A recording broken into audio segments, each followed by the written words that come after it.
Hello everyone, मैं हूं विवेक और आप सभी का प्रयास 2.0 में बहुत बहुत स्वागत है। दोस्तों, हमारी जो एक्सीलेंस और मॉडल स्कूल की प्रीवियस पेपर सॉल्यूशन की वीडियो सीरीज है उसमें ये हमारा पार्ट 2 है और आज की सीरीज के पार्ट में हम 2014 का जो आपका पेपर है उसको सॉल्व करने वाले हैं। जैसा कि दोस्तों मैंने आपको कल भी बताया था कि वीडियो सीरीज हमारे लिए क्यों इम्पोर्टेंट है, एक बार मैं फिर से आपको रिपीट कर देता हूँ। तो दोस्तों, इस वीडियो सीरीज में हम 2013 से लेके और 2023 तक के जो पेपर हैं इनको सॉल्व करने वाले हैं। 2013 से लेकर अगर 2023 तक की हम बात करें तो कुल हमारे 11 पेपर होते हैं, ठीक है। और एक पेपर में आपको पता है 100 प्रश्न होते हैं, ठीक है। तो इस तरीके से जब हम 11 पेपर सॉल्व कर लेंगे तो हमारे टोटल कितने क्वेश्चन हो जाएंगे? 1100 क्वेश्चन हो जाएंगे। तो अगर आपके 1100 क्वेश्चन कंप्लीट हो गए तो आप डेफिनेटली पेपर में बहुत अच्छे नंबर ले पाओगे। और आपकी एक तो पहली बात यह है कि आपकी 1100 क्वेश्चन कंप्लीट हो जाएंगे। दूसरा जो इम्पोर्टेंट पॉइंट है इस वीडियो सीरीज का वो है ये है कि आपको पेपर के पैटर्न के बारे में पता चल जाएगा, ठीक है। पेपर में किस तरीके के क्वेश्चन आते हैं, क्वेश्चन का पैटर्न क्या है, लेवल क्या है, ठीक है। जैसे आप इसमें तो बोला गया था कि आपके कक्षा 8वीं के लेवल के क्वेश्चन आएंगे, तो यहाँ से आपको जानकारी हो जाती है कि जो क्वेश्चन का पैटर्न है वो कैसा है, कहाँ से क्वेश्चन है, किस टॉपिक से क्वेश्चन है वो आ रहे हैं, और क्वेश्चन का जो स्तर है यानी कि ईजी आ रहे हैं क्वेश्चन, हार्ड है या बहुत हार्ड है, तो वो भी आपको पता चल जाएगा। तो इस वीडियो सीरीज की आप कोई भी क्लास मिस मत करिएगा, ये आपके लिए बहुत ही ज़्यादा इम्पोर्टेंट है। चलिए देख लेते हैं हम अपना पहला क्वेश्चन। तो यहाँ पे सबसे पहले हमारा सब्जेक्ट है हिंदी। हिंदी के क्वेश्चन हम समझ लेते हैं। तो पहला हमारा क्वेश्चन है तुलसीदास लेखक हैं। 4 यहाँ पे हमें ऑप्शन दिए गए हैं, श्रृंगार सोरठ के, दूसरा है मुद्रा राक्षस के, तीसरा है साकेत के, और चौथा है हमारा ऑप्शन विनय पत्रिका के। तो दोस्तों, जो तुलसीदास जी हैं ये बहुत ही फेमस कवि हैं और इन्हीं ने रामचरितमानस लिखी है, रामायण लिखी है। आप सभी लोगों को पता होगा, है ना, तुलसीदास जी के बारे में। तो रामचरितमानस के अलावा तुलसीदास जी की जो रचना है वो है विनय पत्रिका। तुलसीदास जी ने विनय पत्रिका की भी रचना की है। दूसरा क्वेश्चन हम देख लेते हैं, नीरज किस कवि का उपनाम है? जो नीरज नाम है वो किस कवि का उपनाम है? उपनाम का मतलब होता है बेसिकली दूसरा नेम। जैसे आपका घर में कुछ नाम होता है, स्कूल में आपका कोई दूसरा नाम होता है, तो जो नीरज नाम है वो गोपाल दास का उपनाम है, गोपाल दास का उपनाम है, ठीक है। चलिए अगला क्वेश्चन देख लेते हैं, निम्नलिखित में से शुद्ध शब्द का चयन कीजिए। तो इसमें हमें शुद्ध जो शब्द है उसको छांटना है। यहाँ पे लिखा हुआ है परीक्षा, तो ये तो गलत है ना। यहाँ पे भी लिखा हुआ है परीक्षा, ये भी गलत लिखा हुआ है, ये भी गलत लिखा हुआ है। जो परीक्षा सही तरीके से लिखते हैं वो कुछ हम इस तरीके से लिखते हैं, जैसे कि हमें डी ऑप्शन में दिया गया है परीक्षा, ठीक है। तो परीक्षा का जो शुद्ध शब्द होगा वो हमारा डी वाला ऑप्शन हो जाएगा। चलिए अगला क्वेश्चन देख लेते हैं हम।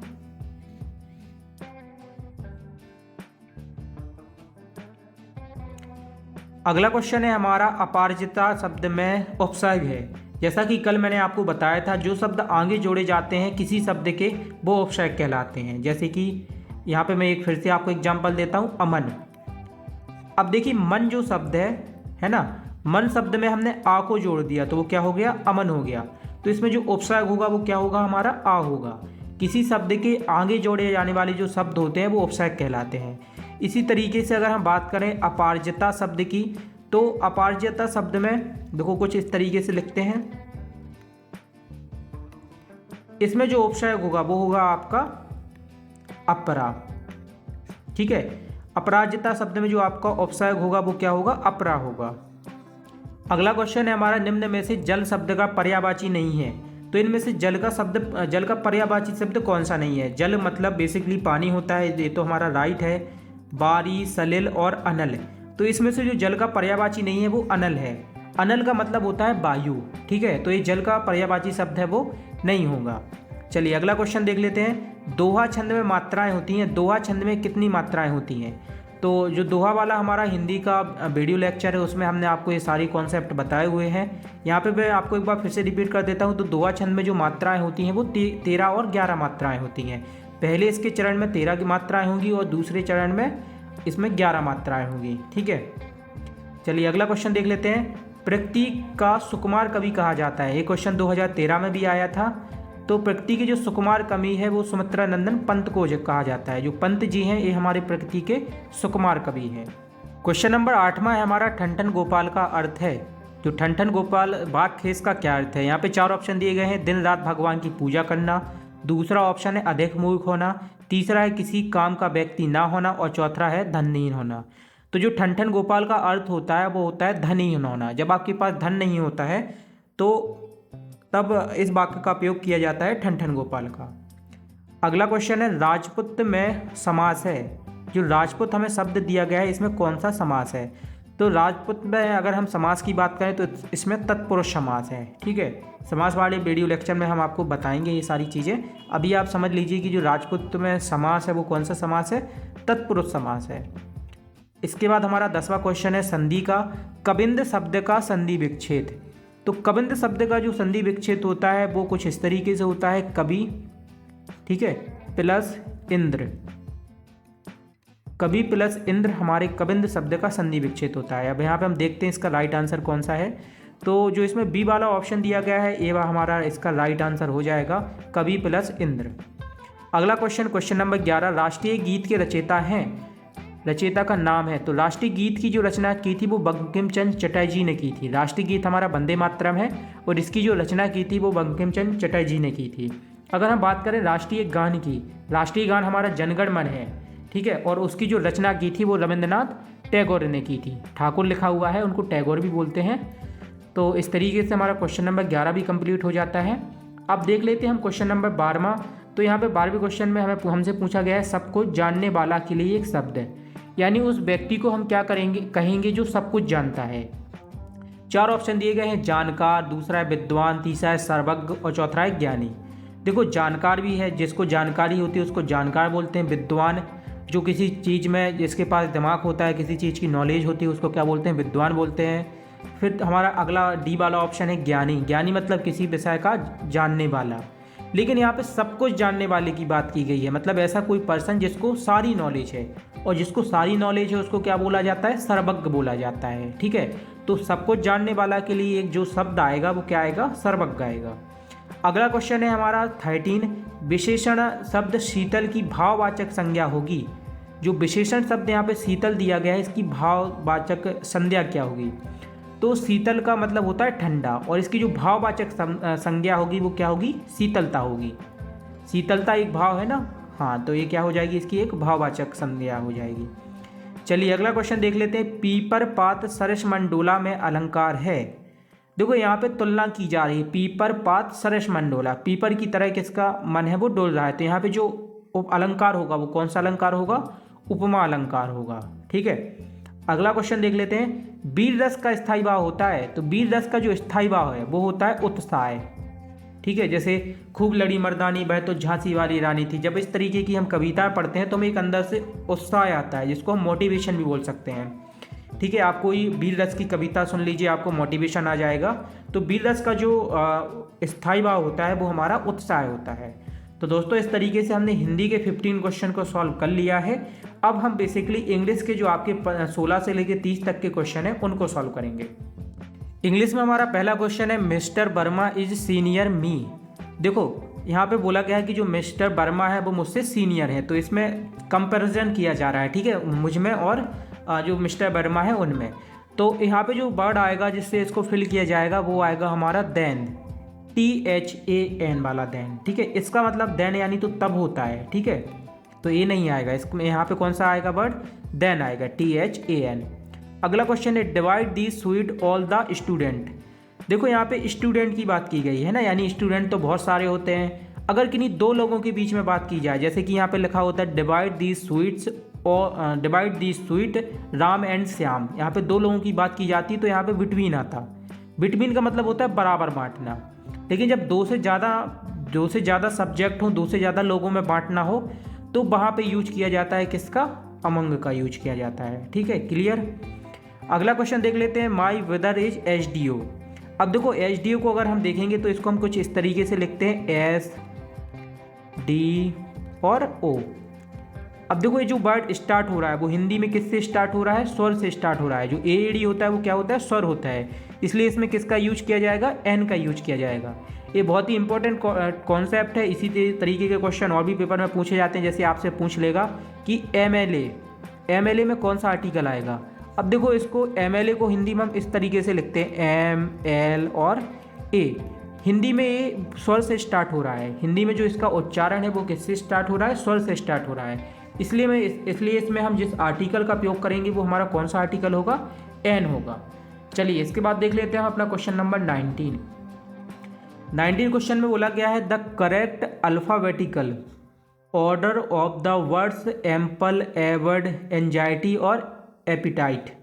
देखो यहाँ पे चार वर्ड दिए गए हैं और इनका हमें अल्फ़ाबेटिकल ऑर्डर देखना है।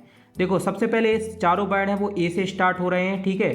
तो यहाँ से तो हमें आइडिया नहीं मिलेगा कि हम किस वर्ड को पहले लिखें। अब उसके बाद हम इसका दूसरा वर्ड देखेंगे। तो देखो इसका जो दूसरा वर्ड है वो एम है, इसका जो दूसरा वर्ड है वो बी है, इसका जो दूसरा वर्ड है वो एन है और इसका जो दूसरा वर्ड है वो पी है।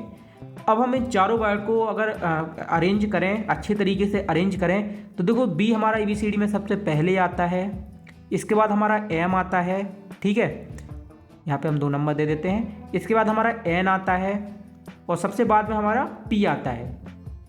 यानी कि जो हमारा अबॉर्ड शब्द है ये हमारा पहले आएगा।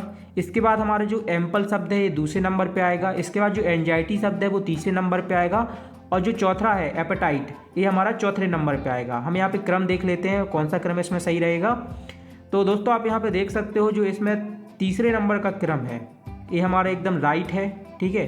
अल्फ़ाबेटिकल ऑर्डर में हम क्या करते हैं, सबसे पहले पहला लेटर देखते हैं। अगर मान लो पहला लेटर सबका सेम है तो फिर हम सबका दूसरा लेटर देखते हैं। तो इस तरीके से हमने इसको अल्फ़ाबेटिकल ऑर्डर इसका पता कर लिया है। अगला देखते हैं हम अपना question number 20। Find out the odd one from the following. इन चारों में से सबसे अलग कौन है। ऑड का मतलब क्या होता है, पेन, चेयर, बोतल और इंक। देखो पेन, बोतल और इंक एक चारों चीज़ें हैं वो कैसी हैं, कॉमन है ना। लेकिन इसमें जो चेयर वर्ड है, ठीक है, वो चेयर वर्ड है वो थोड़ा सा इसमें ऑड है।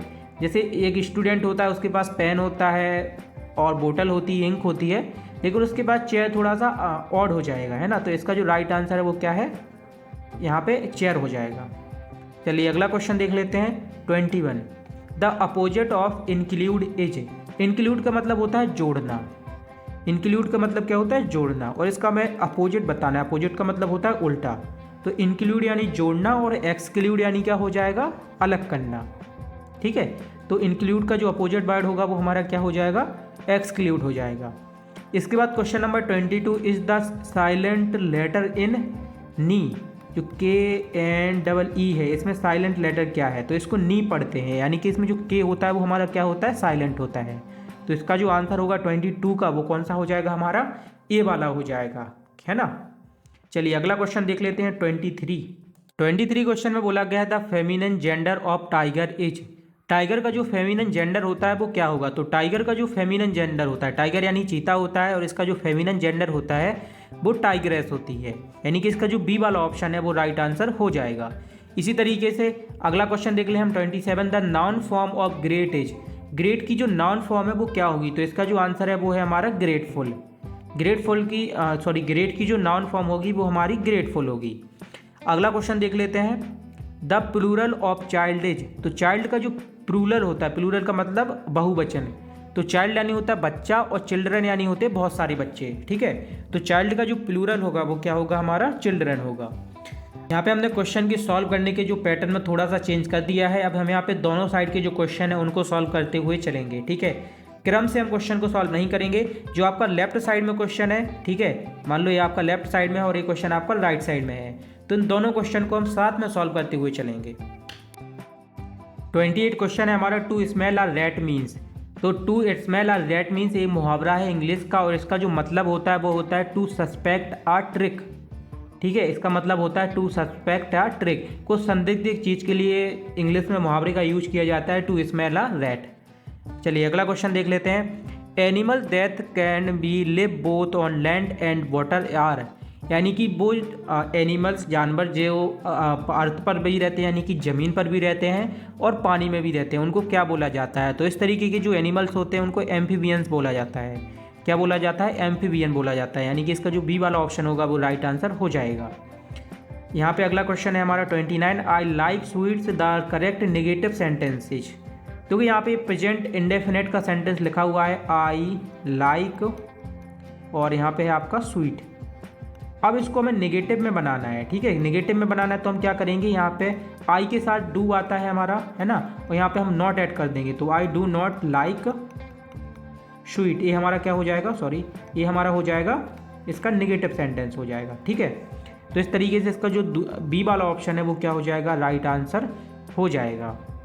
अगला क्वेश्चन देख लेते हैं, the rhyming word of signage. तो राइमिंग वर्ड का जैसा कि मैंने आपको कल बताया था, जो शब्द पढ़ने में एक जैसे हों, है ना, जैसे साइन, तो इसका पढ़ने में ऐसा कौन सा शब्द है जो साइन के जैसा है, नून तो नहीं है ना, नून अलग है, डार्क भी नहीं है, नोज भी नहीं है, लेकिन जो नाइन है, साइन नाइन, पढ़ने में एक जैसा है ना, तो इसका जो आंसर होगा वो क्या होगा, हमारा नाइन होगा। ओके, इस साइड अगला क्वेश्चन देख लेते हैं, the past participle of know is. Know का जो पास्ट पार्टिसिपल है वो हमें बताना है, तो नो का जो पास्ट पार्टिसिपल होता है वो हमारा नाउन होता है, KNOWN, ठीक है। तो इंग्लिश के क्वेश्चन भी हमारे पूरे हो चुके हैं। अब हम एनवायरनमेंट यानी कि पर्यावरण के क्वेश्चन को सॉल्व करने वाले हैं। पर्यावरण में हमारा पहला क्वेश्चन है, निम्नलिखित में से कौन सा वायु प्रदूषक नहीं है। इंग्लिश मीडियम वाले बच्चे यहाँ पर लेफ्ट साइड में देख सकते हैं और हिंदी मीडियम वाले बच्चे राइट साइड में देख सकते हैं, ठीक है। तो निम्नलिखित में से कौन सा वायु प्रदूषक नहीं है, तो जो ऑक्सीजन होती है वो हमारी वायु प्रदूषक नहीं होती है। कार्बन डाइऑक्साइड वायु प्रदूषक है, SO2 भी है, SO2 यानी कि सल्फर डाइऑक्साइड, NH3 यानी अमोनिया, लेकिन इसमें जो O2 है, ऑक्सीजन, ये हमारी वायु प्रदूषक गैस है, वो नहीं होती है। तो इसका जो राइट आंसर होगा वो O2 हो जाएगा, O2 मीन्स ऑक्सीजन। अगला क्वेश्चन है, वायु दाब मापने की इकाई है, जो वायु दाब है वो किस इकाई में मापा जाता है। तो इसका दोस्तों जो आंसर है वो है मिलीबार। वायु दाब जो मापने की इकाई है, मेजर करने की इकाई है, वो क्या है, मिलीबार है, ठीक है। अगला क्वेश्चन देख लेते हैं, उर्वरक जिसमें कम प्रतिशत में नाइट्रोजन पाई जाती है। ऐसा कौन सा उर्वरक है जिसमें कम प्रतिशत में नाइट्रोजन पाई जाती है। तो जो NH4 का ट्वाइस और SO4 है ना, इसमें हमारी कम मात्रा में नाइट्रोजन है वो पाई जाती है। दोस्तों यहाँ पे मैं क्वेश्चन को इंग्लिश में इसलिए नहीं पढ़ रहा हूँ क्योंकि जो इंग्लिश मीडियम वाले बच्चे हैं वो तो आसानी से समझ लेंगे क्वेश्चन को हिंदी में, लेकिन जो हिंदी मीडियम वाले बच्चे हैं वो इंग्लिश में समझना उनके लिए थोड़ा सा टफ होता है। तो आप बेसिकली इंग्लिश मीडियम वाले बच्चे हैं, वो अगर क्वेश्चन में कुछ समझ में नहीं आता है तो आप लेफ्ट साइड में देख सकते हो, वहाँ पे आपको पूरा क्वेश्चन है वो मिल जाएगा और आपको हिंदी में बेटर तरीके से समझ में आता है, क्योंकि हिंदी हमारी जो मातृभाषा है, हम सभी लोग, अधिकतर लोग हिंदी ही बोलते हैं, तो आप हिंदी में चीज़ों को और अच्छी तरीके से समझ पाते हो। इसलिए मैं यहाँ पे आपको सारी चीज़ें हैं वो हिंदी में ही एक्सप्लेन कर रहा हूँ। चलिए अगला क्वेश्चन देख लेते हैं, चिपको आंदोलन की नेता नेत्री हैं। चिपको आंदोलन की जो नेता हैं वो नेत्री हैं, वो कौन है। तो चिपको आंदोलन जो स्टार्ट किया था, ये आंदोलन आपको पता होना चाहिए, इससे पेड़ काटने आए थे कुछ लोग, तो वो लोग उन पेड़ों को बचाने के लिए उन पेड़ों से चिपक गए थे, गांव के जो लोग थे। तो ये आंदोलन जिसने स्टार्ट किया था उसका नाम था सुंदरलाल बहुगुणा। अगला क्वेश्चन है, ये कल भी हमारा जो हमने पेपर सॉल्व किया था उसमें क्वेश्चन था, विश्व पर्यावरण दिवस मनाया जाता है। तो जो विश्व पर्यावरण दिवस है वो 5 जून को मनाया जाता है। प्राथमिक उपभोक्ता है, प्राथमिक उपभोक्ता का मतलब है जो कि पूरी खाद्य श्रृंखला का निर्माण करता है, ठीक है, जो खाद्य श्रृंखला में सबसे पहले आता है। तो लोमड़ी तो हो सकता है हिरण को खा जाए, है ना, सांप भी हिरण को काट लेगा, शेर ये भी हिरण को काट लेगा। तो जो प्राथमिक उपभोक्ता है वो हमारा क्या होगा, हिरण होगा। वैसे कोई कॉन्सेप्ट नहीं होता है कि वो उसको खा लेगा, काट लेगा, वो तो मैं बेसिकली बता रहा था। तो जो प्राथमिक उपभोक्ता होता है किसी भी खाद्य श्रृंखला में, फूड चेन में, वो क्या होता है, हिरण होता है। अगला क्वेश्चन है, मरुस्थलीय क्षेत्र के ज़्यादातर जंतु होते हैं रात में सक्रिय, दिन के दौरान सक्रिय, हर समय सक्रिय और गर्मी के समय सक्रिय। देखो जो मरुस्थलीय क्षेत्र होता है यानी कि रेगिस्तान, यहाँ पे दिन में बहुत ज़्यादा गर्मी पड़ती है ना, सूरज की रोशनी होती है जिससे बहुत ज़्यादा तपता है, लेकिन रात में थोड़ा सा माहौल ठंडा हो जाता है। तो इस तरीके के जो मरुस्थलीय क्षेत्र के जीव जंतु हैं वो रात में ही ज़्यादातर निकलते हैं। दिन में तो वो धूप से बचने के लिए कहीं पे छिपे रहते हैं, लेकिन जैसी रात होती है थोड़ा सा मामला अच्छा होता है तो ये लोग खाने पीने की तलाश में निकलते हैं। तो जो सक्रिय होते हैं वो कब सक्रिय होते हैं, रात में सक्रिय होते हैं। अगला क्वेश्चन है हमारा 38, निम्नलिखित में से कौन सी बीमारी प्रदूषित जल से होती है। प्रदूषित जल के कारण कौन सी बीमारी फैलती है। पहला है मलेरिया, दूसरा है मधुमेह, तीसरा है पीलिया और चौथा है रक्त कैंसर। तो देखो जो मलेरिया की बीमारी होती है, मलेरिया हमें ज़्यादातर बरसात में होता है और किस वजह से होता है, क्योंकि हम गंदा पानी पीते हैं और गंदे पानी में जो मच्छर हैं वो भी पलते हैं, जिसकी वजह से मलेरिया फैलता है। तो प्रदूषित जल के कारण जो बीमारी है वो हमारी कौन सी हो जाएगी, मलेरिया हो जाएगी। पृथ्वी हमारी आकाशगंगा का एक है।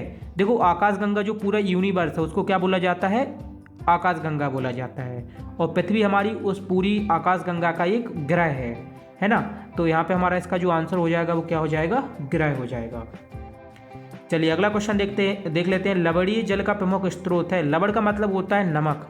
नमक जल का प्रमुख स्रोत क्या होगा? तो आप सभी लोगों को पता है कि जो समुद्र होता है वो बहुत ज़्यादा खारा होता है, ठीक है। समुद्र खारा क्यों होता है? तो आपने बचपन में एक कहानी देखी होगी, चक्की चक्की नमक निकाल तो वो रीजन नहीं है, लेकिन आप लोग समझ सकते हो कि जो लवण जल का प्रमुख स्रोत है वो क्या है, समुद्र है ना। समुद्र में ही सबसे ज़्यादा खारा पानी है वो होता है। अगला क्वेश्चन है 41। भूमध्य रेखीय जलवायु होती है। भूमध्य रेखा मतलब कि जो ये हमारी अर्थ है, ठीक है, इसके बीच से जो लाइन जाती है वो हमारी भूमध्य रेखा होती है। तो भूमध्य रेखा का जो मौसम होता है, जलवायु मतलब बेसिकली मौसम होता है, तो भूमध्य रेखा की जो जलवायु होती है वो गर्म और आर्द्र होती है। गर्म मतलब गर्मी और आर्द्र मतलब होता है इसमें थोड़ी सी नमी होती है, ठीक है। तो भूमध्य जलवायु कैसी होती है, गर्म व आर्द्र होती है। अगला क्वेश्चन हम देख लेते हैं। 42 क्वेश्चन है हमारा, पृथ्वी का सबसे भारी जंतु है। पृथ्वी पर ऐसा कौन सा जंतु है जो सबसे भारी है?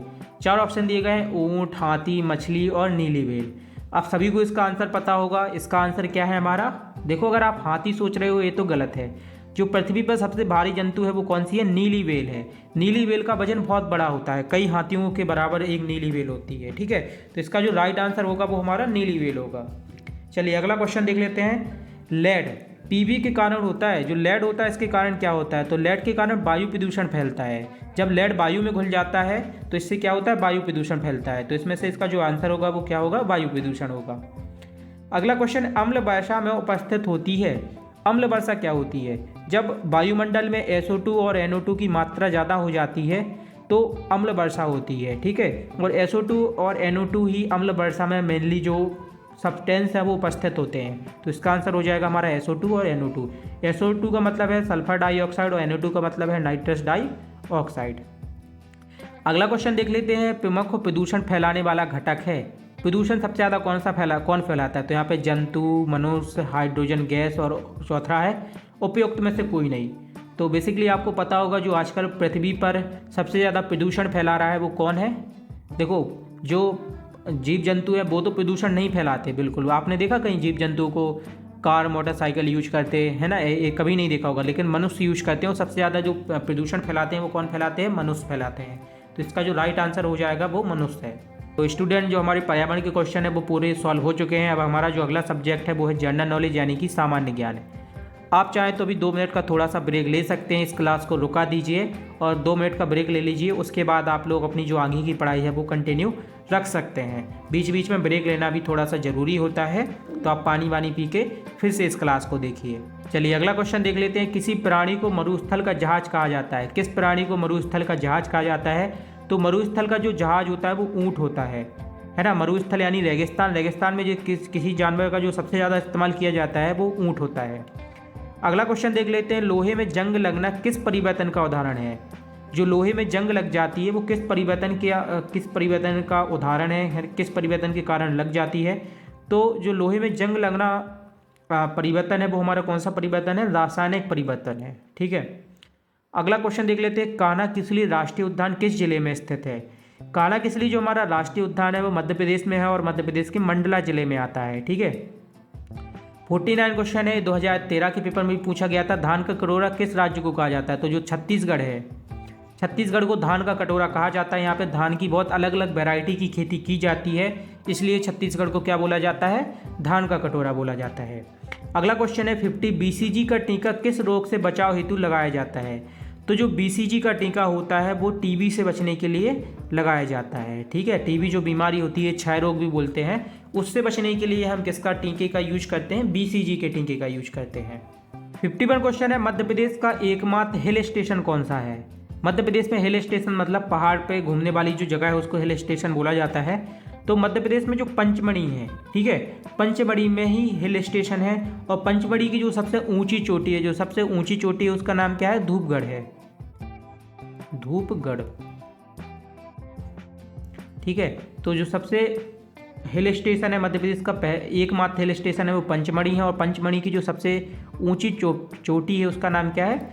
धूपगढ़ है। चलिए अगला क्वेश्चन देख लेते हैं। मताधिकार के लिए निर्धारित आयु है। मताधिकार का मतलब होता है वोट देना। वोट देने के लिए जो निर्धारित आयु है वो सभी को पता होगी, 18 वर्ष है। 18 वर्ष के आप हो जाते हो तो वोट देने का आपको अधिकार मिल जाता है। अगला क्वेश्चन है 53, बाल दिवस कब मनाया जाता है? बाल दिवस है वो 14 नवंबर को मनाया जाता है। 14 नवंबर मीन्स चिल्ड्रन डे। आप सभी लोगों को स्कूल में सेलिब्रेट किया जाता है। चिल्ड्रन डे कब मनाया जाता है? 14 नवंबर को मनाया जाता है।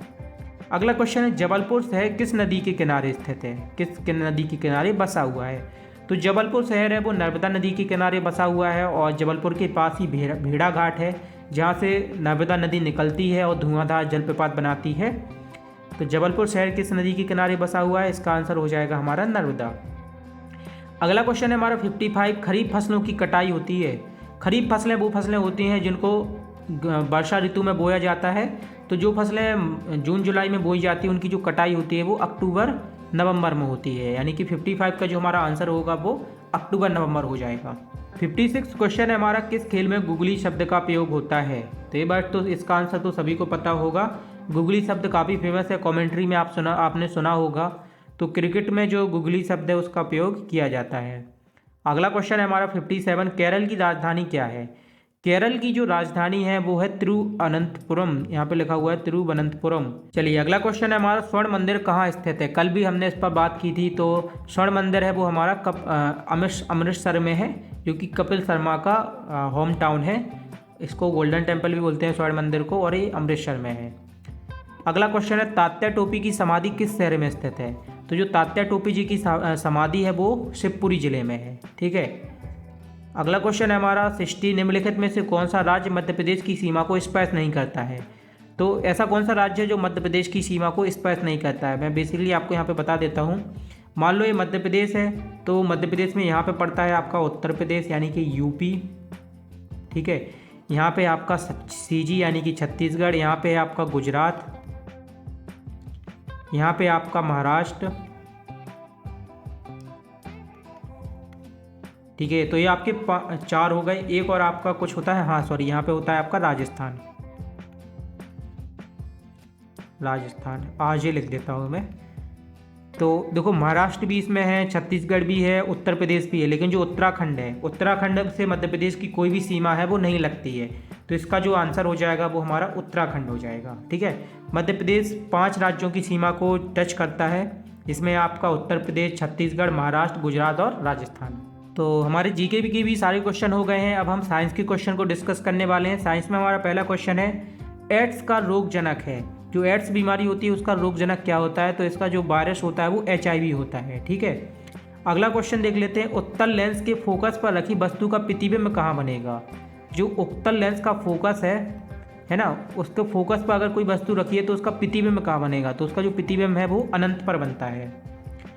अगला क्वेश्चन है कौन सी गैस जल में घुलकर कार्बोनिक अम्ल बनाती है? ऐसी कौन सी गैस है जो जल में घुलकर कार्बोनिक अम्ल बनाती है?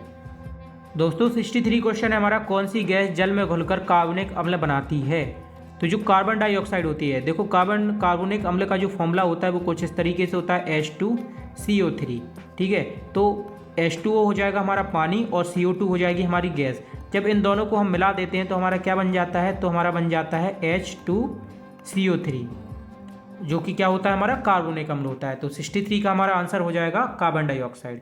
कार्बन डाइऑक्साइड को हम जल में मिलाते हैं तो हमारा कार्बोनिक अम्ल है वो बन जाता है। 64 क्वेश्चन है हमारा, दूध की शुद्धता मापी जाती है। इस क्वेश्चन को कल भी मैंने इसका आंसर बताया था। तो जो दूध की शुद्धता है वो किसके द्वारा मापते हैं? हम लैक्टोमीटर के द्वारा मापते हैं। ठीक है। अगला क्वेश्चन है हमारा 65, नवीकरणीय ऊर्जा का स्रोत है। नवीकरणीय ऊर्जा का जो हमारा स्रोत होगा वो पवन हो जाएगा। ठीक है। चलिए अगला क्वेश्चन देख लेते हैं, LPG में पाई जाने वाली मुख्य गैस है। ऐसी कौन सी गैस है जो LPG में मुख्य रूप से पाई जाती है? तो जो ब्यूटेन गैस होती है वो हमारी LPG में पाई जाती है। इसके बाद देख लेते हैं हम अपना अगला क्वेश्चन 67, ओजोन परत वायुमंडल के किस भाग में पाई जाती है? तो जो ओजोन परत है ये हमारे वायुमंडल के समताप मंडल में पाई जाती है। अगला क्वेश्चन है, भारत ने अपना पहला कृत्रिम उपग्रह अंतरिक्ष में कब भेजा था? तो भारत ने जो अपना पहला कृत्रिम उपग्रह है उसको 29 अप्रैल 1975 में अंतरिक्ष में भेजा था। और इस कृत्रिम उपग्रह का जो नाम था वो क्या था? हमारा आर्यभट्ट था। कृत्रिम उपग्रह को सैटेलाइट बोलते हैं। तो जो पहला सैटेलाइट इंडिया ने अंतरिक्ष में भेजा था उसका नाम था आर्यभट्ट। और उसको 29 अप्रैल 1975 में भेजा गया था। 69 क्वेश्चन हमारा बैरोमीटर की खोज की थी। तो बैरोमीटर की जो खोज है वो टेरोसेली ने की थी, लेकिन उनका तो यहाँ पे हमें नाम नहीं मिल रहा है। तो टेरोसेली के साथ जो उनके एक स्टूडेंट था जिसका नाम था गैलीलियो, है ना, तो बैरोमीटर की खोज है वो किसने की थी? गैलीलियो ने की थी अपने गुरु के साथ। ठीक है, अगला क्वेश्चन है मलेरिया का रोग कारक सूक्ष्म जीव है। जो मलेरिया जिस कारण से फैलता है उसका सूक्ष्म जीव क्या है? तो उसका जो आंसर है वो है हमारा प्लाज्मोडियम। जो प्लाज्मोडियम है उसके कारण ही मलेरिया है वो फैलता है। अगला क्वेश्चन हमारा 71 वायु प्रदूषण का प्रभाव है। 4 ऑप्शन दिए गए हैं, ओजोन परत का अवक्षय, दूसरा है हरित गृह प्रभाव, तीसरा है अम्ल वर्षा और चौथा है उपयुक्त सभी। तो वायु प्रदूषण का जो प्रभाव है वो क्या है? उपयुक्त सभी है। वायु प्रदूषण से ओजोन परत का अवक्षय भी हो रहा है, हरित गृह प्रभाव भी हो रहा है और अम्ल की वर्षा भी हो रही है। तो इसका जो राइट आंसर होगा वो हमारा उपयुक्त सभी हो जाएगा। अगला क्वेश्चन है एक प्रकाश वर्ष का मान है। प्रकाश वर्ष देखो जो मात्रक है वो दूरी का मात्रक है। लंबी दूरी को मापने के लिए किसका यूज किया जाता है? प्रकाश वर्ष का मात्रक, प्रकाश वर्ष का यूज किया जाता है। और जो एक प्रकाश वर्ष होता है वो 9.4608 × 10⁻15 मीटर के बराबर होता है। ठीक है, 73 क्वेश्चन है हमारा पादप कोशिका की विशेषता है। जो पादप कोशिका है उसकी विशेषता क्या है? 4 ऑप्शन दिए गए हैं, कोशिका भित्ति, हरित लवक, बड़ी रिक्तिका और उपयुक्त सभी। तो इसका जो राइट आंसर होगा वो उपयुक्त सभी हो जाएगा। एक क्वेश्चन 2013 के पेपर में भी था और 14 में भी है। अगला क्वेश्चन देख लेते हैं हम। एक कोश की जीव है। एक कोश की जीव का मतलब होता है जिसमें सिर्फ एक ही कोशिका होती है। तो जो एक कोश की जीव है वो हमारा अमीबा होता है। ठीक है, कल भी इस क्वेश्चन को हमने डिस्कस किया था। अगला क्वेश्चन देख लेते हैं। कैल्शियम कार्बोनेट का सूत्र है।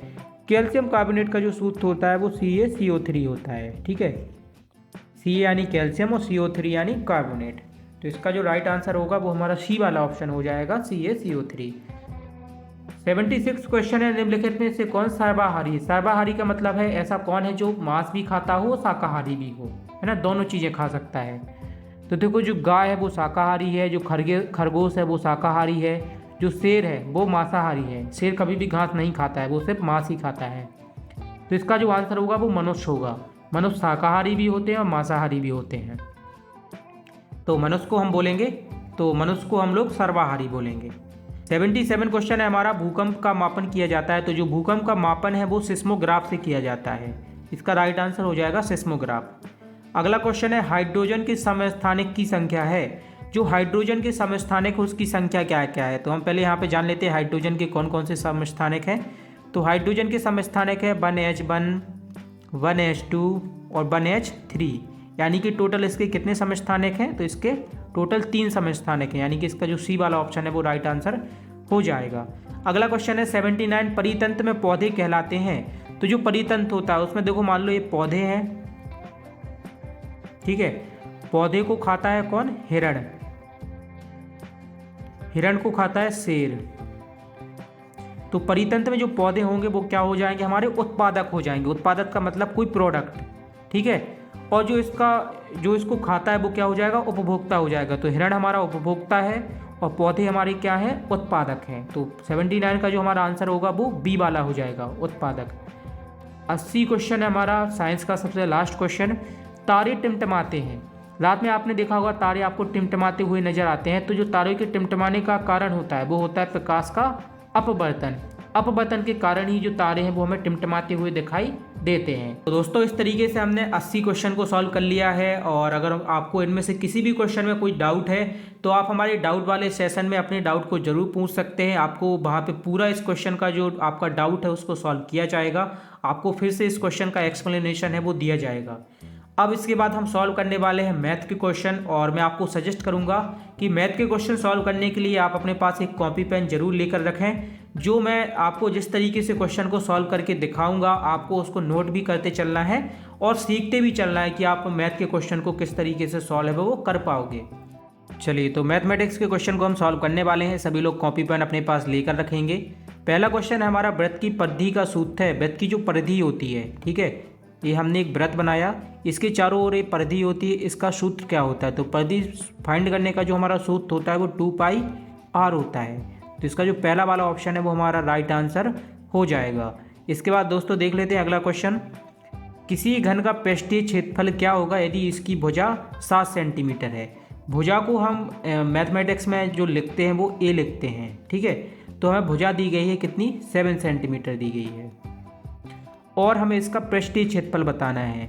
तो घन का जो पृष्ठीय क्षेत्रफल होता है वो कुछ इस तरीके से होता है हमारा 6 × a², यानी कि फॉर्मूला हमारा होता है 6a²। तो यहाँ पे जब हम इसकी वैल्यू पुट कर देंगे तो हमारा घन का जो पृष्ठीय क्षेत्रफल है वो निकल आएगा। चलिए हम यहाँ पे लिख लेते हैं घन का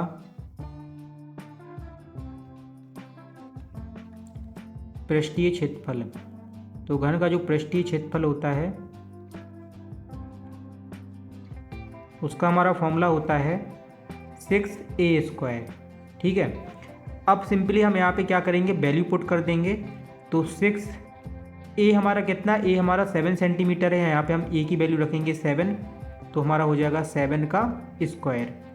सबसे पहले हम इसका स्क्वायर है उसको ओपन करेंगे, इसके स्क्वायर को हम ओपन कर देते हैं। तो हमारे यहाँ पे हो जाएगा 6 × 7 का स्क्वायर होता है 49। अब हम 7 का 49 के साथ गुणा कर देंगे। तो जब हम 7 का 49 के साथ गुणा करेंगे तो हमारा आंसर आएगा 343 और सेंटीमीटर क्यूब, ठीक है। सॉरी, यहाँ पे क्षेत्रफल की बात की गई है तो यहाँ पे सेंटीमीटर स्क्वायर आएगा। तो घन का हमें पृष्ठीय क्षेत्रफल बताना था, हमने सिंपली फॉर्मूला लगाया और उसका आंसर है वो फाइंड कर लिया। तो 343 हमें सी वाले ऑप्शन में दिया गया है, यानी कि इसका जो हमारा आंसर हो जाएगा वो 343 सी वाला हो जाएगा। इसके बाद अगला क्वेश्चन है 9801, यानी कि 9801 का वर्गमूल क्या है। इसका हमें वर्गमूल बताना है। सिंपली चलिए हम इसका क्या कर लेते हैं, हम यहाँ पे इसका एलसीएम है वो कर लेते हैं, 9, 8, 0 और 1। अब हम देखते हैं कि ये किस नंबर से कटेगा। देखो ये इसके लास्ट में कोई सम डिजिट तो है नहीं, इसलिए 2 से तो कटेगा नहीं। अब हम देख लेते हैं 3 से, हाँ तो ये 3 से कट जाएगा, ठीक है, 3 से ये कट जाएगा। इसको हम 3 से काटेंगे तो यहाँ पे आएगा हमारा 3 का 3 बार भाग करेंगे तो 9 आ जाएगा, यानी कि 3 × 9। यहाँ पे हमारा है 8। अब 3 का जो 8 में भाग है वो 2 बार 2 बार जाएगा, ठीक है। यहाँ पे हो जाएगा हमारा 20। तो 3 का 20 में भाग जाएगा 6 बार, 18 आएगा, बचेगा 2। तो यहाँ पे हो जाएगा 21 और ये हो जाएगा 3 × 7 = 21। सिंपली मैंने यहाँ पे एलसीएम किया हुआ है, आप अपनी कॉपी में एलसीएम करोगे तो आपको भी यही संख्या है वो मिलेगी। अब यहाँ पे 3267 है, इसको भी हम देख लेते हैं किससे कटेगा। तो ये भी हमारा किससे कटेगा, 3 से कटेगा। यहाँ पे आएगा हमारा 1। अब 3 का 2 में भाग तो जाएगा नहीं, तो यहाँ पे लेंगे हम 0। ये हो जाएगा हमारा 26। 3 का जब हम 26 में करेंगे तो हमारा आएगा 3 × 8 = 24 और बचेगा 2, तो ये 27 हो जाएगा। तो 3 का 27 में 9 बार जाएगा। अब 1089 मिल गया है, इस 1089 को हमें सॉल्व करना है। तो 1089 हमारा कटेगा कितने से, 1089 को हम देख लेते हैं। तो ये भी हमारा कितने से कटेगा, 3 से कटेगा। यहाँ पे आएगा हमारा 3 का 3 में करेंगे तो 9 आएगा, ये 18 हो जाएगा। तो 3 × 18 और 3 का 9 में 3 बार जाएगा। अब यहाँ पे हमें मिल गया है 363, ठीक है। अब हम 363 को चेक करते हैं ये हमारा कितने से कटेगा। तो ये भी हमारा कितने से कट रहा है, 3 से कट रहा है। तो यहाँ पर हो जाएगा हमारा 3 × 3, 3 दूनी 6 और 3 × 3 121 मिल गया। 121 हमारा कितने से कटेगा, तो ये तो हमारा 11 से कटेगा। यहाँ पे भी 11 आएगा और यहाँ पे भी 11 आएगा, ठीक है। अब हमें इसका सिंपली वर्ग है वो वर्गमूल है वो फाइंड करना था। तो हम क्या करेंगे, यहाँ पे 2 2 की जोड़ा बनाएंगे। वर्गमूल में 2 2 की जोड़ा बनाते हैं। तो यहाँ से हम एक 3 को लेंगे, यहाँ से भी हम 3 को लेंगे और यहाँ पे हम एक 11 का जोड़ा बनाएंगे, ठीक है। तो यहाँ से हमें एक 3 मिल गया, 2 3 को हम एक उनका जोड़ा बना देते हैं। तो वहाँ से सिर्फ हम एक ही नंबर को लेते हैं। यहाँ पे भी 3 मिल गया और यहाँ पे भी क्या मिल गया, 11 मिल गया। इन तीनों का हम गुणा करेंगे तो 3 का 3 के साथ करेंगे तो 9 आएगा और 9 का 11 के साथ करेंगे तो 99 आएगा।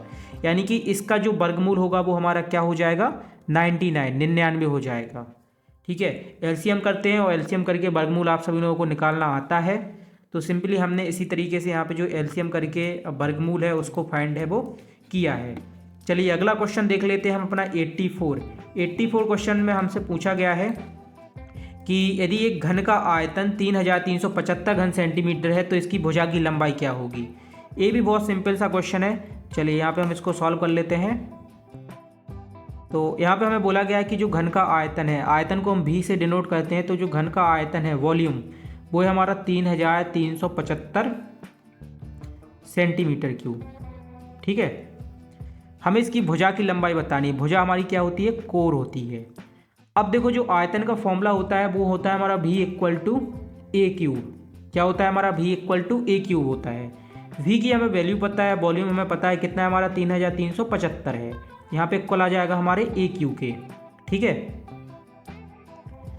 अब हम क्या करेंगे, यहाँ से हम जो ए की वैल्यू फाइंड करेंगे तो हमारा यहाँ पे आ जाएगा ये घन के अंतर, और यहाँ पे हमारा सिंपली आ जाएगा ए।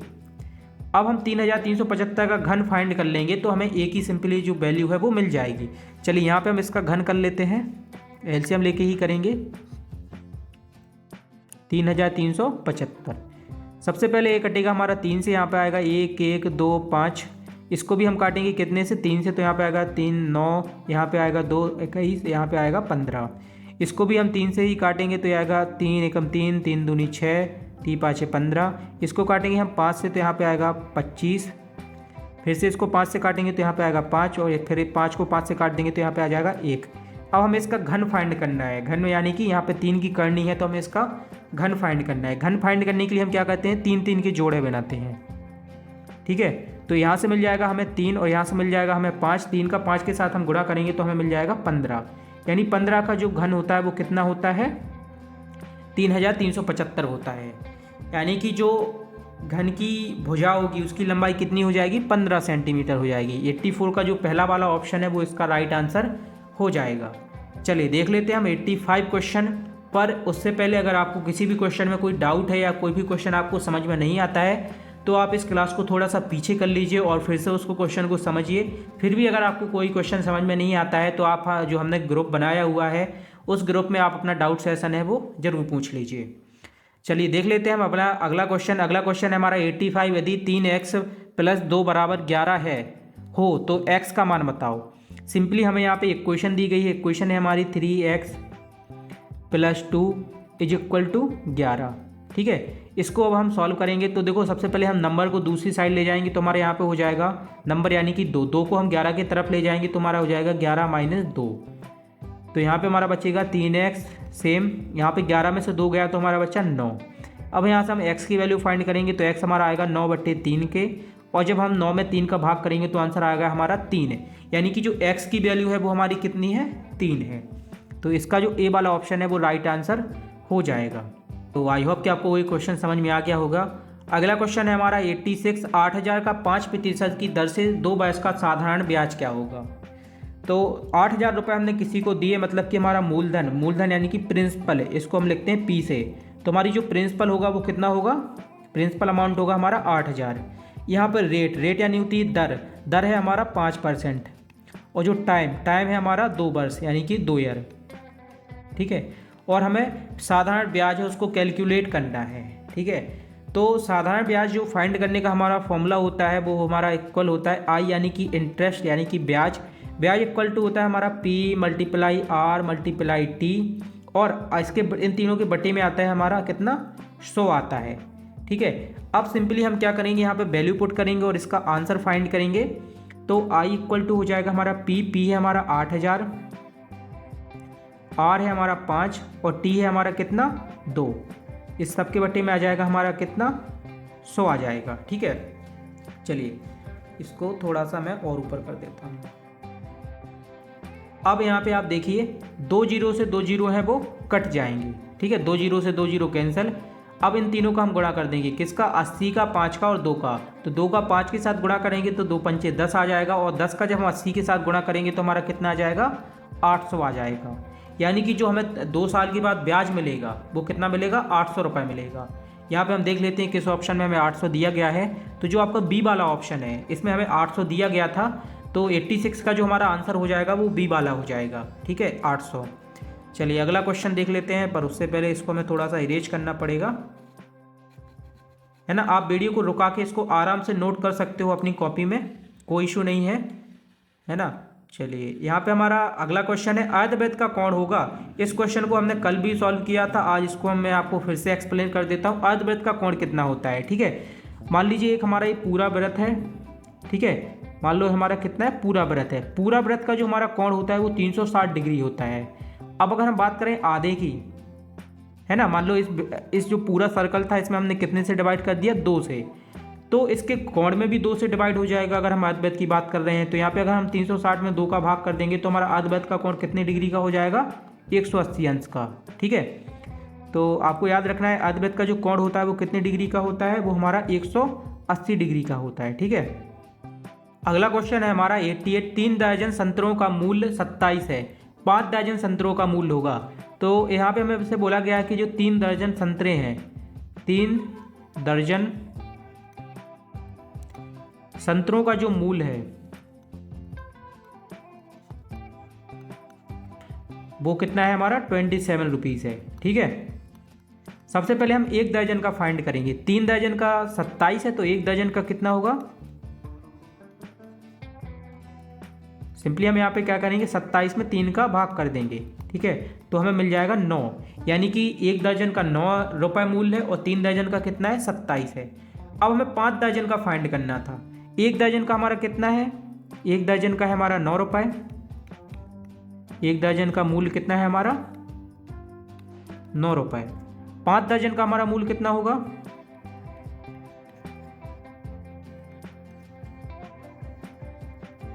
5 दर्जन के मूल्य के लिए हम सिंपली क्या करेंगे, 9 में 5 का गुणा कर देंगे तो हमारा आंसर कितना आएगा, 9 पन्ना 45 आ जाएगा। ठीक है, 1 दर्जन का मूल्य हमारा 9 रुपये है तो 5 दर्जन का जो हमारा मूल्य होगा वो कितना हो जाएगा, 45 रुपये हो जाएगा।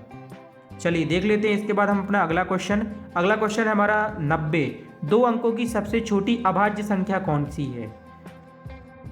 10 ये तो भाज्य है 2 से, 11 ये अभाज्य है, 13 ये भी अभाज्य है और 17 ये भी अभाज्य है।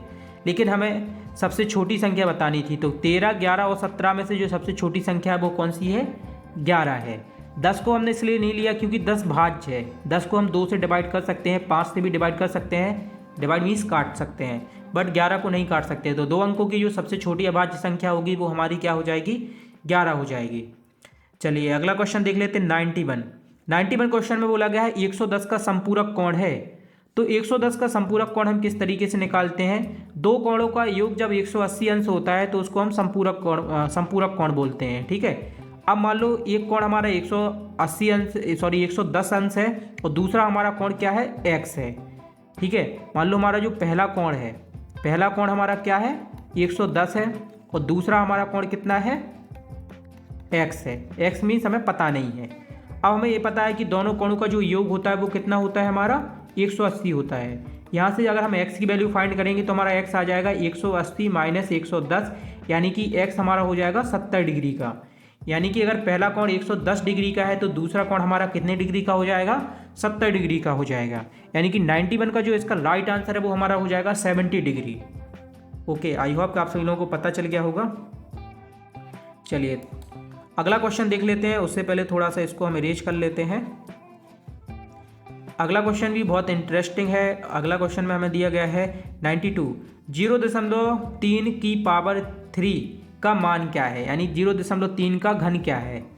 तो सिंपली हमें कुछ नहीं करना है, 0.3 गुणे 0.3 कर देना है। 0.3 का 0.3 के साथ हम गुणा करेंगे तो हमें यहाँ पे मिलेगा क्या, यहाँ पे भी 0, यहाँ पे भी 0। चलिए तो यहाँ पे हमें मिल जाएगा 9, यहाँ पे मिलेगा 0, यहाँ पे भी मिलेगा 0। 2 डिजिट के बाद हम यहाँ पे दशमलव लगा देंगे तो हमारा आंसर हो जाएगा 0.09। अब हम क्या करेंगे, अब इसमें हम फिर से एक बार 0.3 का गुणा करेंगे 0.9 में, तो इसका जो हमारा आंसर आएगा वो बेसिकली मैं आपको बता देता हूँ, हमारा आंसर आएगा 0.027। ठीक है, तो 0.3 का जो घन है वो हमारा हो जाएगा 0.07, यानी कि जो आपका सी वाला ऑप्शन है वो इसका राइट आंसर हो जाएगा। तो आई होप कि आप सभी लोगों को एक क्वेश्चन है वो क्लियर हो गया होगा। घन निकालने के लिए हम सिंपली क्या करते हैं, मान लो आपसे पूछा जाए 2 का घन निकालो, तो हम यहाँ पे 2 का 3 बार गुणा कर देते हैं। ठीक है, मान लो यहाँ पे बोला गया है 3 का घन निकालो, तो 3 का हम 3 बार क्या कर देंगे, गुणा कर देंगे। पावर का मतलब होता है उस संख्या का उतनी बार गुणा। चलिए अगला क्वेश्चन देख लेते हैं हम अपना 93 क्वेश्चन में बोला गया है एक समकोण त्रिभुज की 2 भुजाएं 6 सेंटीमीटर तथा 8 सेंटीमीटर की हैं, इसका कर्ण का मान होगा। बहुत ही अच्छा क्वेश्चन है। यहाँ पे हम एक समकोण त्रिभुज बना लेते हैं। सबसे पहले मान लेते हैं कि एक हमारा क्या है, समकोण त्रिभुज है। ठीक है, इसकी 2 भुजाएं ये 6 सेंटीमीटर की है और ये 8 सेंटीमीटर की है, और जो हमारा कर्ण है इसको हमें क्या करना है, फाइंड करना है। ठीक है, तो हम यहाँ पे पाइथागोरस थ्योरम को यूज करेंगे। पाइथागोरस थ्योरम होती है हमारा कर्ण का वर्ग, जो हमारा कर्ण का वर्ग होता है वो हमारे बराबर होता है आधार के वर्ग के, आधार का वर्ग और प्लस लंब के वर्ग के, आधार यानी बेस और लंब यानी परपेंडिकुलर के। यहाँ पे सिंपली हम वैल्यू पुट कर देंगे, ठीक है। तो यहाँ पे हमारा कर्ण का वर्ग, चलो इसको हम कुछ नाम दे देते हैं, इस त्रिभुज को नाम दे देते हैं ए बी और सी। तो हमारा जो कर्ण हो जाएगा वो ए सी हो जाएगा, ठीक है, ए सी का स्क्वायर। आधार हमारा बी सी हो जाएगा, और आधार की हमें यहाँ पे वैल्यू भी दी गई है, कितना है हमारा आधार 8 सेंटीमीटर का है, ठीक है, और लंब है हमारा 6 सेंटीमीटर का। यहाँ पे आधार की हम वैल्यू पुट कर देंगे, आधार की वैल्यू है हमारी 8, इसका हो जाएगा स्क्वायर। यहाँ पे लंब है हमारा 6 सेंटीमीटर का, तो इसका भी हो जाएगा स्क्वायर। इन दोनों को जब हम सॉल्व करेंगे तो ए सी स्क्वायर इक्वल टू आएगा 8 का 8 के साथ मल्टीप्लाई करेंगे तो 8 का स्क्वायर होता है हमारा 64 और 6 का स्क्वायर होता है हमारा 36। दोनों को हम सॉल्व करेंगे तो आएगा हमारा यहाँ पे ए सी स्क्वायर इक्वल टू 100 हमारा किसका वर्ग होता है, तो 100 हमारा वर्ग होता है 10 का, ठीक है। तो ए सी की जो वैल्यू आएगी वो कितनी आ जाएगी, 10 सेंटीमीटर आ जाएगी। और यहाँ पे आपको जो 93 का डी वाला ऑप्शन है इसमें 10 सेंटीमीटर दिया भी गया है। आप एक बार इस क्वेश्चन को अच्छे से देख लीजिए, मैं थोड़ा सा इसको जूम आउट कर देता हूँ, हो सकता है कि मेरी इमेज की वजह से आपको ये क्वेश्चन है वो सही से ना विजिबल हुआ हो। तो यहाँ पे आप लोग इसको एक बार समझ लीजिए, ठीक है। इस तरीके से हमने कुछ इसको सॉल्व है वो किया है। चलिए अगला क्वेश्चन देख लेते हैं हम अपना। अगला क्वेश्चन है हमारा 94 क्वेश्चन में हमें दिया गया है।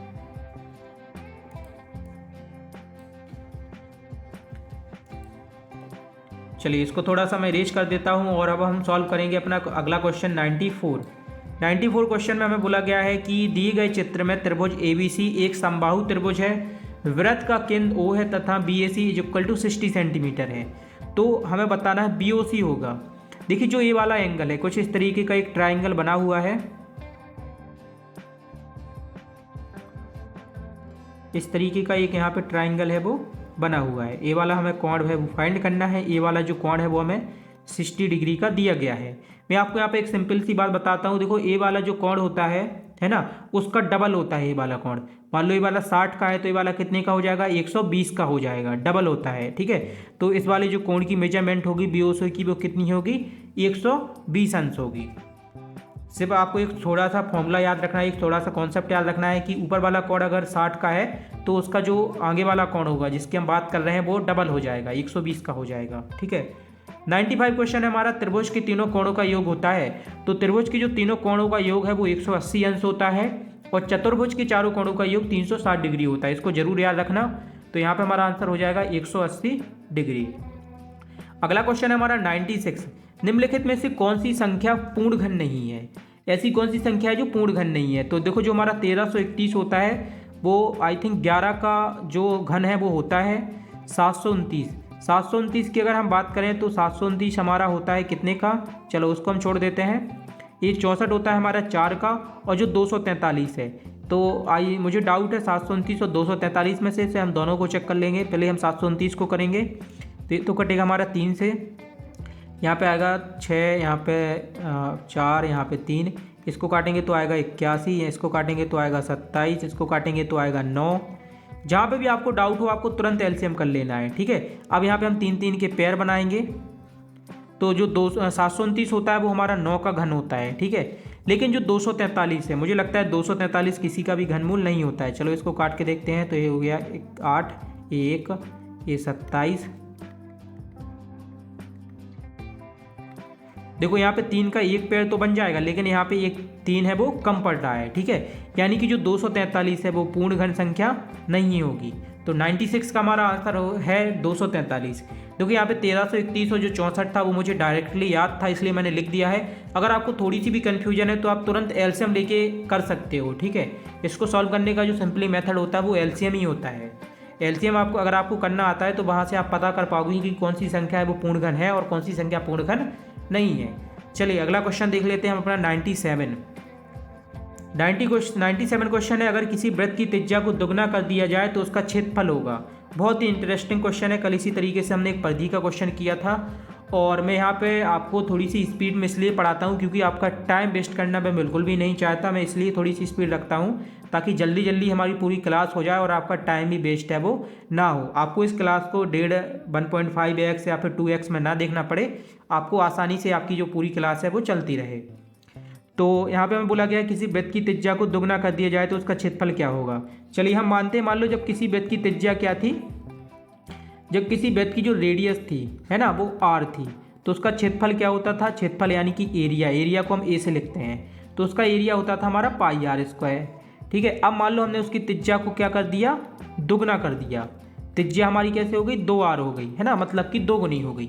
तो उसका एरिया क्या होगा, सिंपली हम इस बारे फॉर्मूले में r की वैल्यू पुट कर देंगे। देखो पहले हमारी त्रिज्या r थी तो इसका फॉर्मूला पाई आर स्क्वायर होता था। अब मान लो हमारी त्रिज्या 2r है तो हमें इसका जो एरिया है वो फाइंड करना है, तो हम सिंपली क्या करेंगे, यहाँ पे r की वैल्यू पुट कर देंगे, तो हमारा हो जाएगा पाई मल्टीप्लाई आर स्क्वायर। अब आर स्क्वायर है तो यहाँ पे हमारा हो जाएगा 2r का स्क्वायर, 2r का हम स्क्वायर करेंगे तो हमारा हो जाएगा पाई मल्टीप्लाई 4r स्क्वायर। ठीक है, 4r स्क्वायर, 2 का स्क्वायर 4 और जो r का स्क्वायर हो जाएगा वो हमारा r स्क्वायर हो जाएगा। सॉरी यहाँ पे पाई नहीं आएगा, पाई मैंने गलत लिख दिया है, 1 मिनट। ठीक है, तो यहाँ पे हमारा आएगा 4r स्क्वायर। इसको भी मैं इरेज कर देता हूँ। ठीक है, अब इसको हम थोड़ा सही से लिख लेते हैं, नंबर को पहले लिखेंगे और बाकी चीज़ों को बाद में लिखेंगे। ठीक है, तो आप यहाँ पे आप क्लियरली देख पा रहे हो कि जब देखो हमारी त्रिज्या है वो r थी, यहाँ पे थोड़ा सा मैं कलर चेंज कर लूँगा। तो देखो जब हमारी त्रिज्या क्या थी, r थी, तो हमारा जो एरिया था वो पाई आर स्क्वायर था। जब हमारी त्रिज्या r2 हो गई तो जो हमारा एरिया हो गया वो क्या हो गया, 4 पाई आर स्क्वायर हो गया, है ना। एक बार फिर से समझो, जब त्रिज्या r थी तो हमारा एरिया क्या था, पाई आर स्क्वायर था, और जब हमारी त्रिज्या दुगनी हो गई तो हमारा एरिया क्या हो गया, 4 पाई आर स्क्वायर हो गया। मतलब कि इसमें ये 4 गुना हो गया। देखो पाई आर स्क्वायर का जो 4 पाई आर स्क्वायर वो कितने गुना है, 4 गुना है। तो अगर किसी वृत्त को हम दुगना, वृत्त की त्रिज्या को दुगना कर दें तो उसका जो क्षेत्रफल हो जाता है वो कितने गुना हो जाता है, 4 गुना हो जाता है। आई होप आप सभी लोगों को ये क्वेश्चन है वो समझ में आया होगा। अगला क्वेश्चन है हमारा 1681 का वर्गमूल होगा। 1681 का वर्गमूल क्या होगा। तो देखो सिंपली आप इसका क्या कर सकते हो, इसको भाग विधि से सॉल्व कर सकते हो, है ना। आप भाग विधि से इसको आसानी से सॉल्व कर पाओगे, बट मैं आपको यहाँ पे एक सिंपल सा मेथड बताता हूँ। ठीक है, देखो वर्गमूल की बात करनी है, तो वर्गमूल में यहाँ पे देखो 5.2 लिखा हुआ है, इसका जब हम 5.2 के साथ गुणा करेंगे, है ना, तो आपको सिंपली यहाँ पे चेक कर लेना है। चेक कैसे करेंगे, देखो 2 का गुणा 2 के साथ करेंगे तो क्या मिलेगा, हमें 4 मिलेगा, जबकि इसका इकाई का अंक क्या है, 1 है ना। इसका हम गुणा करेंगे तो हमें इकाई का अंक 4 मिलेगा और इसका यहाँ पे इकाई का अंक 1 है, मतलब ये तो इसका हो नहीं सकता। उसी तरीके से यहाँ पे 1.6 का हम 1.6 के साथ गुणा करेंगे तो यहाँ पे जब 6 का गुणा 6 के साथ होगा तो आएगा 36 यानी कि 6। 36 में जो इकाई का अंक है वो क्या है, 6 है, जबकि हमें चाहिए क्या है, 1 चाहिए है। ठीक है, तो यहाँ पे अब हम 4.9 है इसका चेक करेंगे तो 9 का 9 के साथ गुणा करेंगे तो मिलेगा हमें 81, और 81 में जो हमारा इकाई का अंक क्या है वो 1 है, और यहाँ पे भी क्या है, 1 है, तो ये हमारा 4.9 है वो हो सकता है। उसी तरीके से हम 4.1 को चेक करेंगे तो 1 का 1 के साथ गुणा होगा तो 1 ही मिलेगा, यानी कि हमारा ये 4.1 भी हो सकता है। तो इकाई के अंक वाले कॉन्सेप्ट से हम समझ चुके हैं कि जो हमारा 5.2 है और 1.6 है वो तो इसका वर्गमूल नहीं होगा। बस अब हमें चेक करना है 4.9 में और 4.1 में। अब सिंपली आप समझिए, जो 16 होता है वो कितने का वर्गमूल होता है, 4 का होता है, और जो 81 होता है वो कितने का वर्गमूल होता है, 9 का होता है। तो इसका आंसर हो जाएगा हमारा 4.9। इकाई वाला कॉन्सेप्ट बेसिकली हम तब यूज करते हैं जब हमें इसमें थोड़ा सा नॉलेज, दिमाग लगाना होता है और अपना टाइम बचाना होता है। ठीक है, तो जो हमारा कॉन्सेप्ट वाला वीडियो रहेगा, वीडियो क्लास का, उसमें हम आपको ये पूरा कॉन्सेप्ट वो सिखा देंगे कि आपको किस तरीके से चेक करना है। चलिए अभी के लिए इतना ही रहने देते हैं। अगला क्वेश्चन है हमारा 99, x की पावर 0 का मान क्या होगा। तो कल मैंने आपको बताया था, मान लो किसी भी नंबर की अगर पावर 0 है तो उसकी जो वैल्यू होती है वो कितनी होती है, 1 होती है। उसी तरीके से यहाँ पे x की पावर कितनी है, 0 है, तो इसकी जो वैल्यू होगी वो क्या होगी, हमारी 1 होगी। तो इसका आंसर हो जाएगा हमारा A। अगला क्वेश्चन है 3.5 में से 8.5 घटाइए।